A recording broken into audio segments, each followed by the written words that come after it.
उस्ताद सलाम। आप यहाँ कैसे? अरे चाचा, आपको भगाने आए हैं। आप आए हैं तो भाग ही जाएंगे। हाँ भाई, अब उस्ताद आए हैं तो भाग ही जाएंगे। भागना और राणा प्रताप की जेल से? अरे राणा प्रताप की जेल हो या किसी और की जेल हो, ये 4 दिन से ज्यादा किसी जेल में रुक ही नहीं सकते। ऐसा हो ही नहीं सकता। ऐसा ही होगा। तो फिर लगी एक बीड़ी की शर्त। हाँ, लग गई।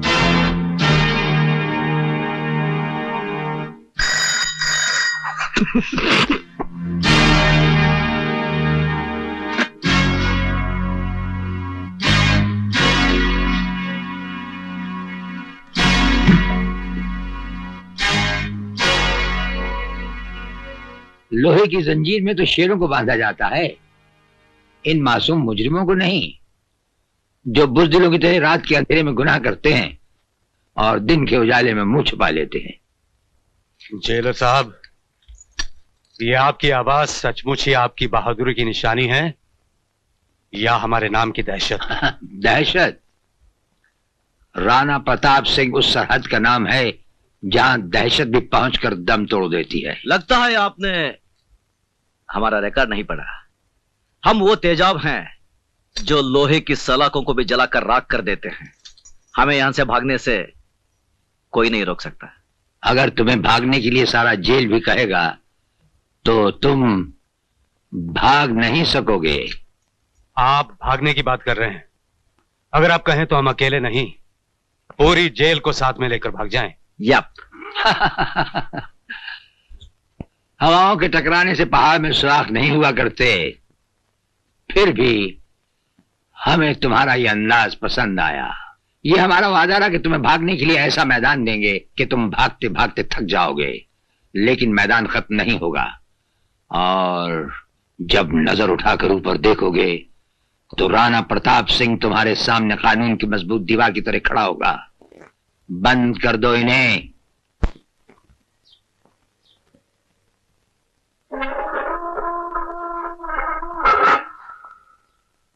ये लो।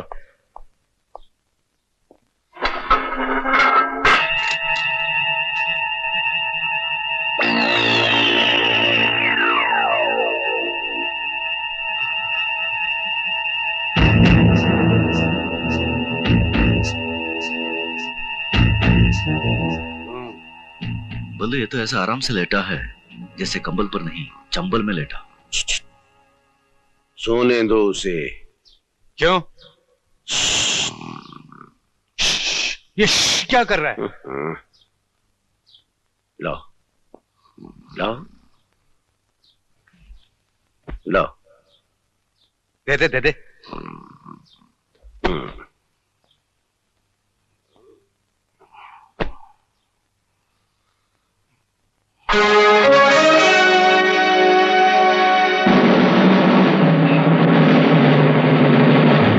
चक्कर क्या है ये? कुछ भी हो यार, अपन को क्या, अपन अपना कंबल लेकर सो जाते हैं। चल।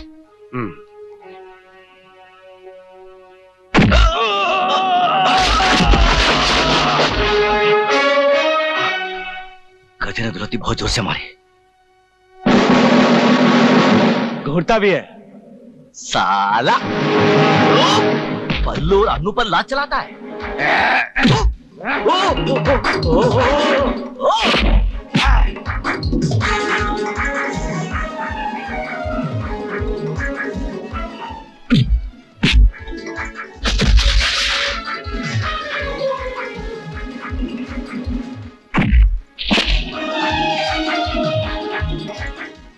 नहीं नहीं नहीं नहीं नहीं नहीं, बल्लू बल्लू बल्लू।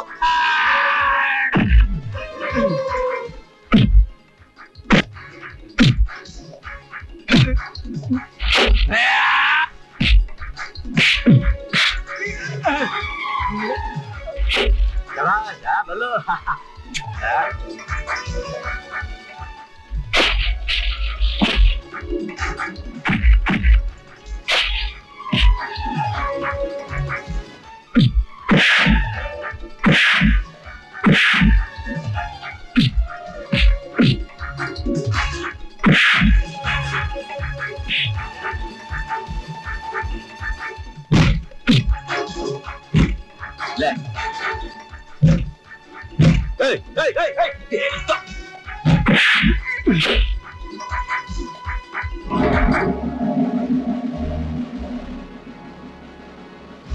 ये राणा प्रताप की जेल है। यहाँ के कायदे और कानून तुम्हें मालूम होने चाहिए। भयानक से भयानक मुजरिम भी यहाँ आकर हमारे कहते ही शराफत की चादर तान कर सो जाता है। जो ऐसा नहीं करता, एक दो एक दो एक दो एक दो एक दो।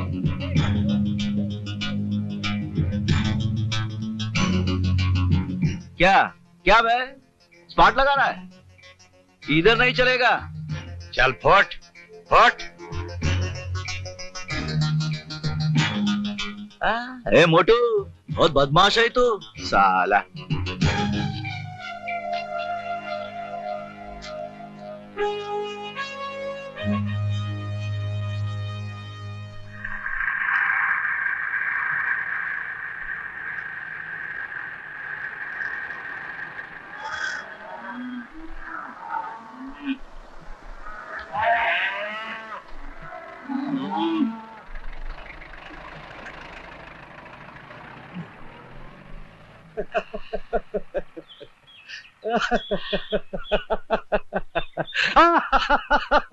ये बल्लू पागल हो गया क्या? क्यों इतना हंस रहा है? अरे बोलना, एक खींच के दिया तो। मेरे सामने जेलर साहब का चेहरा नजर आ रहा है। बड़े रोब से उन्होंने कहा था कि सारी जेल भी तुम्हें भागने को कहेगी, फिर भी तुम नहीं भाग सकोगे।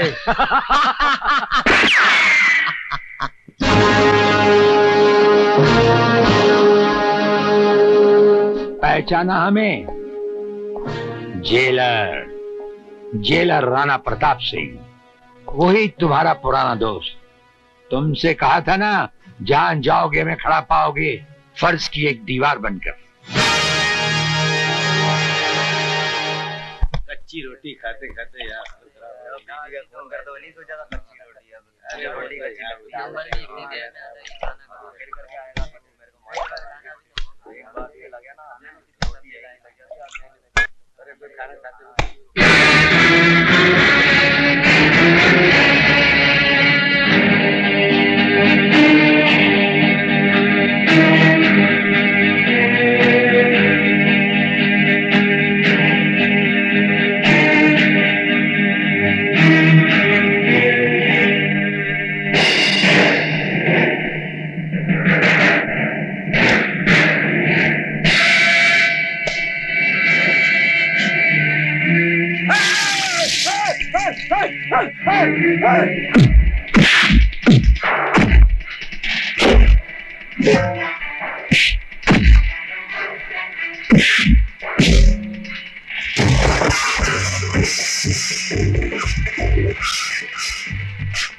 क्यों मार रहे हो इसे?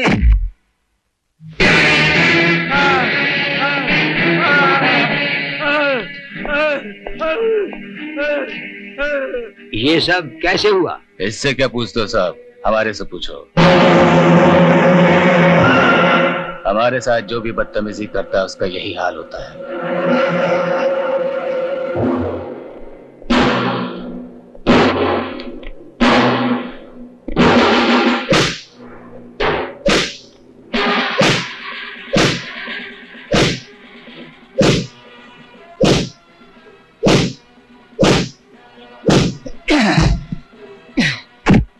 यहां से मैंने तुम्हारा ट्रांसफर नहीं करवा दिया तो मेरा नाम चपट सिंह नहीं।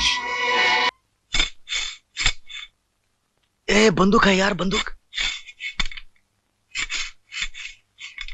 नमस्ते सर। तुम दोनों यहां? सर वो, तू बोलना यार। सर हम आपसे अकेले में बात करना चाहते हैं।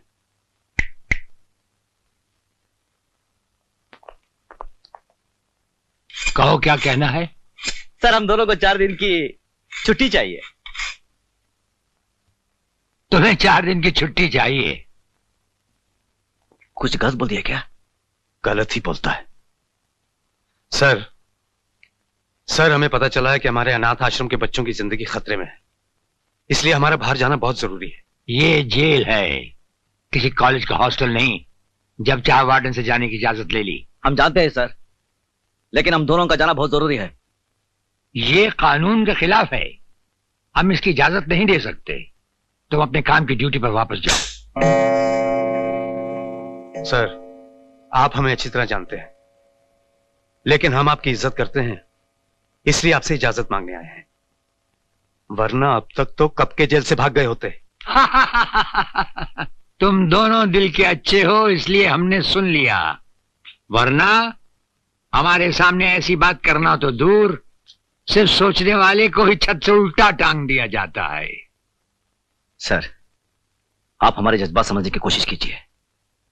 आश्रम के बच्चे हमारी जिंदगी है, हमारा सब कुछ है। अगर उन्हें कुछ हो गया तो हम दोनों जीते जी मर जाएंगे। हम पे भरोसा कीजिए सर, हम आपके साथ विश्वासघात नहीं करेंगे। देखो, हम तुम्हें ना तो जेल से जाने की इजाजत दे सकते हैं और ना ही हम तुम्हें जेल से भागने देंगे। बाकी रहा अनाथ आश्रम के बच्चों की हिफाजत का सवाल, हम उनकी हिफाजत का वादा करते हैं। योर ऑनर, मैं इंस्पेक्टर वागले, इस केस की छानबीन मैं कर रहा हूं।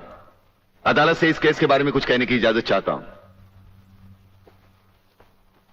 इजाजत है। Thank you sir.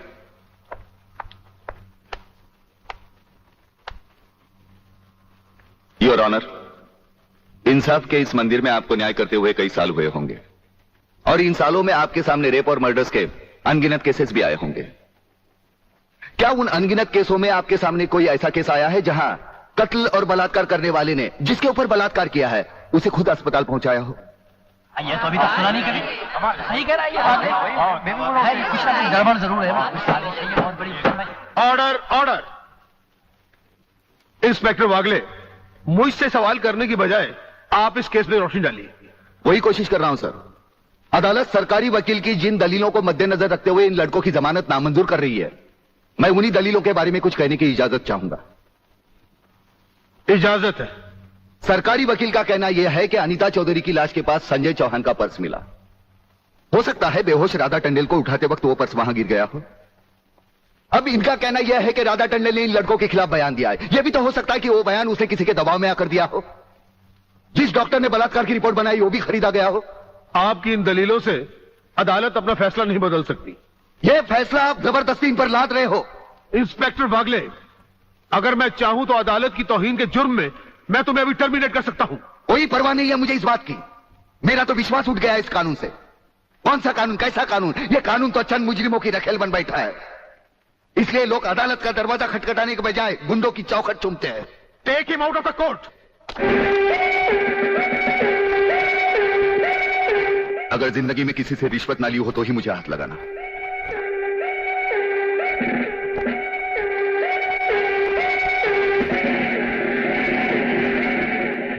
इन्हें गिने भुक्कड़ लोगों की वजह से अदालत शतरंज की बिसात बन गई है, जहां कोई भी आकर कानून से खेल सकता है। लेकिन इन खिलाड़ियों को अगर मैंने सच्चा कानून नहीं सिखाया तो मेरा नाम भी शिवाजीराव वागले नहीं। तुम इन 3 लड़कों के केस में कहां उलझ गए? हो सकता है इन बच्चों का केस महज इत्तेफाकी हो। इत्तेफाक नहीं है सर। ये कड़ियां भले ही अलग अलग नजर आ रही हो, लेकिन अगर गौर से देखें तो ये सब एक ही जंजीर की कड़ियां हैं, जिसमें एक न एक दिन जीवनलाल टंडेल, रसिकनाथ और गुंडा स्वामी की कलाइयां फंसेंगी। ये इत्तेफाक नहीं है सर, इत्तेफाक नहीं है।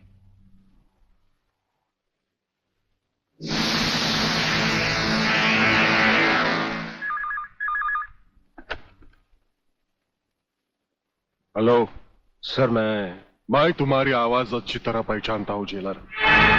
तुम वहां से कुछ नहीं बोलोगे, सिर्फ सुनो। क्योंकि जब से तुम्हारी जेल में सूर्यदेव सिंह आया है तुम्हारी दीवारों के भी कान हो गए हैं। मुझे वागले और उसकी मीटिंग का पता चल चुका है।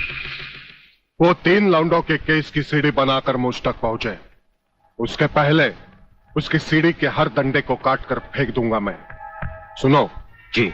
मुन्ना और उसके खतरनाक खूनी साथियों को आज रात को पुलिस की वर्दी में जेल से बाहर निकाल दो और उनको समझा दो पुलिस स्टेशन जाकर उन तीनों लड़कों का बिल आत्महत्या के नाम पर फाड़ दें।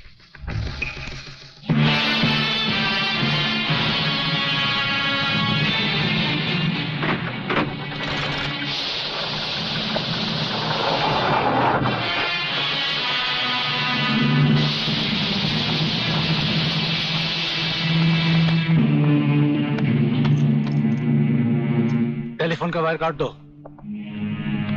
अब इसे बांध दो।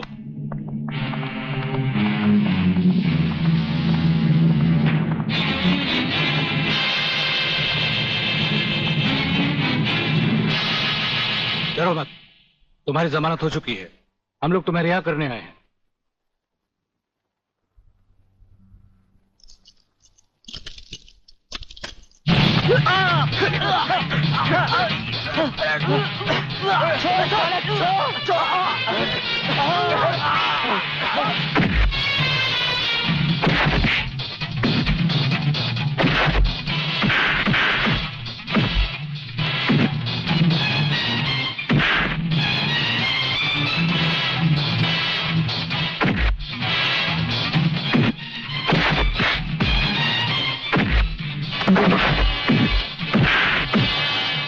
छोड़ना मत संजू।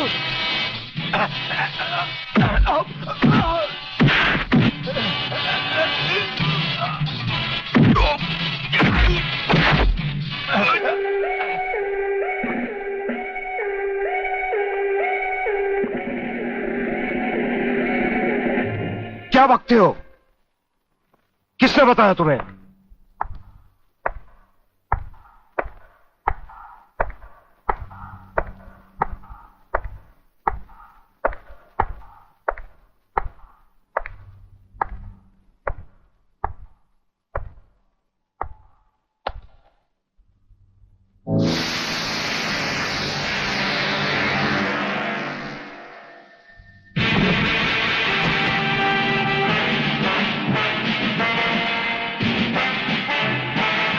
कुछ ही देर पहले तुम जेल की कोठरी में बंद थे, फिर वहां से निकले कैसे?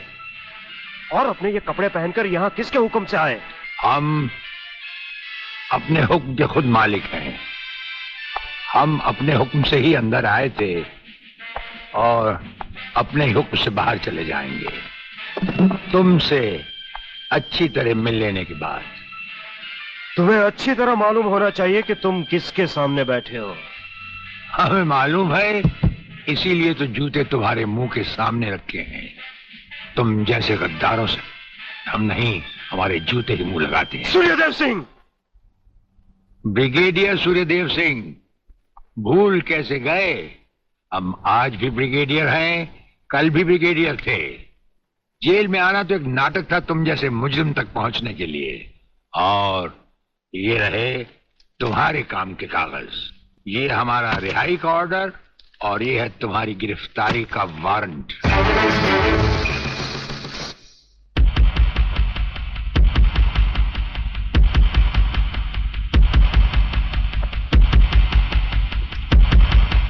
याद करो वो दिन जब तुमने ये वर्दी पहनने से पहले एक कसम खाई थी। याद करो। हम कसम खाते हैं कि हम पूरी ईमानदारी और वफादारी से देश और कानून की रक्षा करेंगे।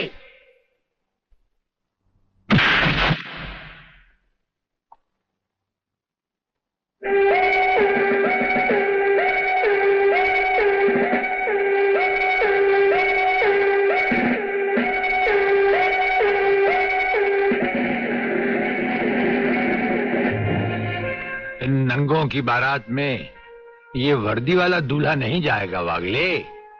इसके भी कपड़े उतार डालो।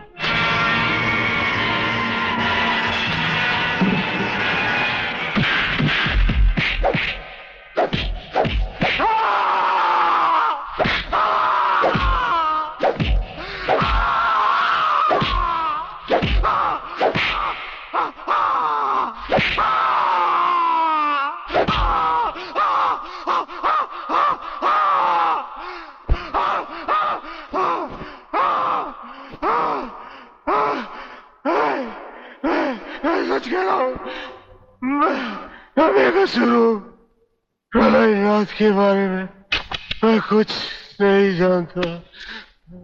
बेहोश होने से पहले 3 बार, होश में आने के बाद 3 बार तेरा इसी तरह इलाज करता रहूंगा।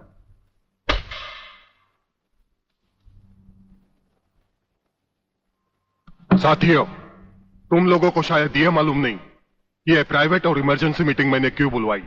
इसलिए कि सूर्यदेव सिंह जेल से छूट चुका है और अब वो खतरा बनकर हम सबके सर पर मंडरा रहा है। मगर 1 साल से पहले वो छूट कैसे गया? उसका जेल जाना एक नाटक था कादर। उसने जेलर और हमारे 4 खूंखार कातिलों को गिरफ्तार करके किसी ऐसी जगह छुपा दिया है कि जिसके बारे में पुलिस डिपार्टमेंट को तो क्या, मुझे भी मालूम नहीं। जीवनलाल, मेरे 4-5 आदमियों को गिरफ्तार करके अगर वो मुझ तक पहुंचने का ख्वाब देख रहा है तो उसका ये ख्वाब मैं कभी भी पूरा नहीं होने दूंगा। अब सूर्यदेव सिंह नाम का बिल फाड़ना ही पड़ेगा। मगर कुछ नहीं चलेगा जीवनलाल। अब 15 अगस्त को ज्यादा दिन नहीं है। जानते हो, सूर्यदेव सिंह हमारे लिए बहुत बड़ा चैलेंज है और बड़े से बड़े चैलेंज के साथ टकराने का प्रलयनाथ को शौक है। तुम तुम्हारी मिनिस्ट्री संभालो, सूर्यदेव सिंह को आज से मैं संभालूंगा।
ड्राइवर, गाड़ी को फौरन किसी गटर के ढक्कन पर खड़ा करो। इसमें बम लगाया जा चुका है। Yes sir. बहादुर, काला बटन खींचो।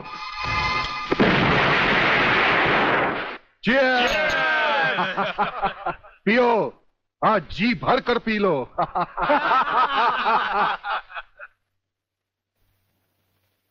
स्वामी जी, ये सुखद समाचार टीवी पर भी तो सुन ले। हाँ, ऑन करो। आज सदन के दोनों पक्षों ने इस हत्याकांड की तीव्र आलोचना की। इस हत्याकांड के षड्यंत्र के बारे में हमारी विशेष संवाददाता मोना अलवी की एक रिपोर्ट। आज दोपहर ब्रिगेडियर सूर्यदेव सिंह अपने विशेष दस्ते के साथ भोजन के लिए रवाना हुए। अचानक उन्हें अपनी कार में सिग्नल सुनाई दिया, जो कार में बॉम्ब रखे जाने का संकेत देता है। सूर्यदेव सिंह ने अपनी गाड़ी एक गटर के ढक्कन पर रुकवाई और अपने विशेष दस्ते के ब्लैक कमांडो से ये काला बटन खींचने को कहा। इससे गाड़ी के नीचे का हिस्सा साइड में खिसक गया और धमाके से पहले ही ब्रिगेडियर सूर्यदेव सिंह अपने आदमियों के साथ ही भूमिगत हो गए। तो इस तरह उन्होंने अपनी समझदारी और बहादुरी से अपनी और अपने आदमियों की जान बचाई। तो आइए आज हम ब्रिगेडियर सूर्यदेव सिंह से आपका साक्षात्कार कराएंगे।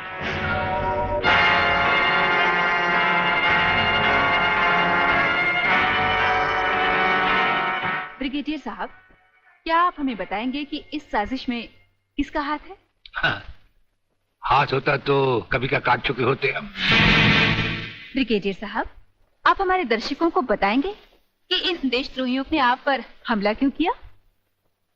जाहिर है कि हमें जीवन दान देने के लिए नहीं,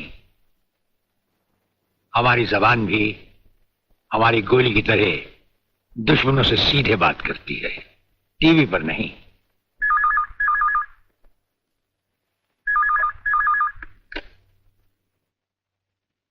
हेलो। ज्यादा आंखें पार कर हमारा न्यूज देखोगे तो जल्दी अंधे हो जाओगे।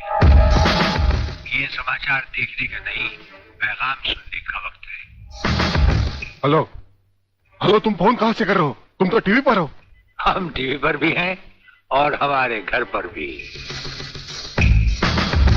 गेंडा स्वामी, ये टाइम बम का खेल हम तब से खेल रहे हैं जब तुम्हारे बाप दादा अपने बालों में खिजाब लगाते थे।